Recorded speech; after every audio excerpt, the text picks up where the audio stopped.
Oh, hello. Welcome to the 2013 Hundie Challenge. Today we're going to be discussing On the Rag by E.L. James. Dee doo dee doo doo dee doo doo doo dee doo dee doo doo dee doo dee doo doo dee doo doo doo dee doo dee doo doo. Well, now this was an interesting little book. I'm absolutely flabbergasted about how they made a musical out of this. I guess I'll have to see it because it doesn't seem to me like it would lend itself to a musical. This is a story. It's actually a number of different stories interwoven, which is more my style of writing sometimes. Um, and It features historical personages and fictional personages interacting and causing each other trouble and all this sort of thing. And also some literary references. I'm just kind of sending out platitudes right now. But for instance, Harry Houdini is easily called one of the major characters in this book. And he interacts with a unnamed family. He crashes into their tree in front of their house in the very beginning of the book. I don't normally, and I've said before on this series, there's a lot of affectations that writers take up that I don't really care for. In this book particular has a lot of affectations. The family, for instance, no one's given a name. They're all called father, mother, younger brother, which I don't know. What am I supposed to say about that? And it also didn't have any quotation marks, which, if I recall, neither did Death Comes for the Archbishop. These are just like little ticks, like, why do you do that? What's the point? What value does that have? You couldn't have named younger brother John.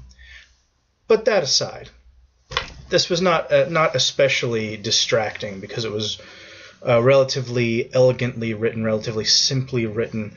I would sit down to read it for 5 minutes and I'd find myself blowing through like 2 or 3 chapters. It was just an easy read and a fast read and thought-provoking.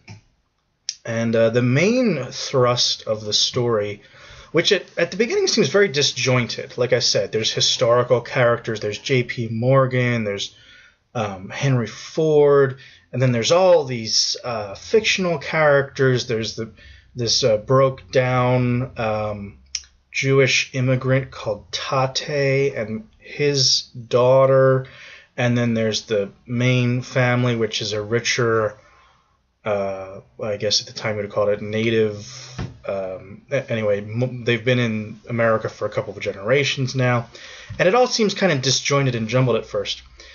And then maybe, halfway through, it all comes together because of a crime, and all of the revolutionaries. One thing I didn't mention was all of the real and fictional revolutionaries who kept popping up in the beginning. Red Emma Goldman and some of her cohorts and that kind of thing. And Tate was a socialist from the old country and a revolutionary. And Red Emma, who I suppose should be called Black Emma because she's actually an anarchist, but I guess maybe they didn't make those kind of distinctions back in the day.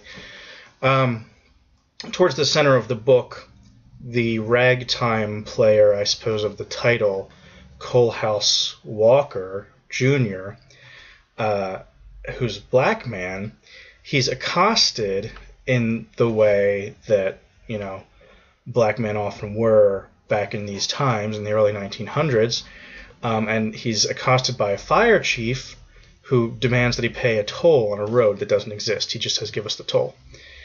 And instead of paying his toll, Coalhouse Walker starts his own personal revolution and forms the Coal House Group and sends the entire city into terror as he's killing firemen and burning down firehouses. He's almost like a proto-Joker from The Dark Knight. He absolutely, considering that he's one guy with a gang of maybe 3 or 4, and then younger brother joins them in blackface, which was, I didn't understand that. I guess that was maybe a comment on race and accepting people, because they accepted him even though he was in blackface. He was an idiot. They accepted him as though he was one of theirs. in any case, Kohlhaas starts this revolution because his car was messed up and he was humiliated a little bit, and then his fiancée was killed. It was very fascinating, and then all of the revolutionaries, the real and the fictional, start to get caught up into this.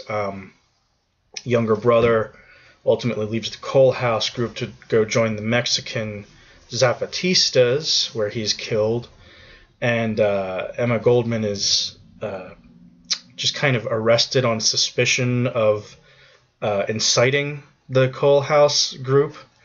But it was all very, very fascinating.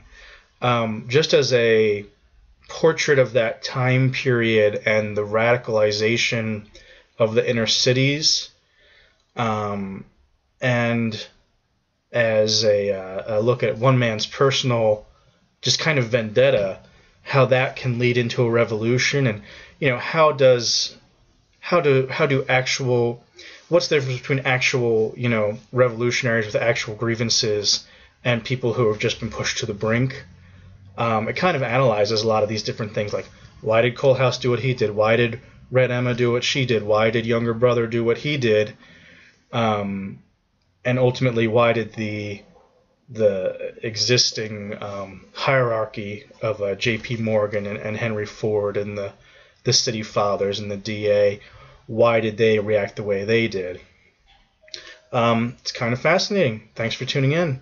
Next time we will be looking at Sister Carrie by Theodore Dreiser.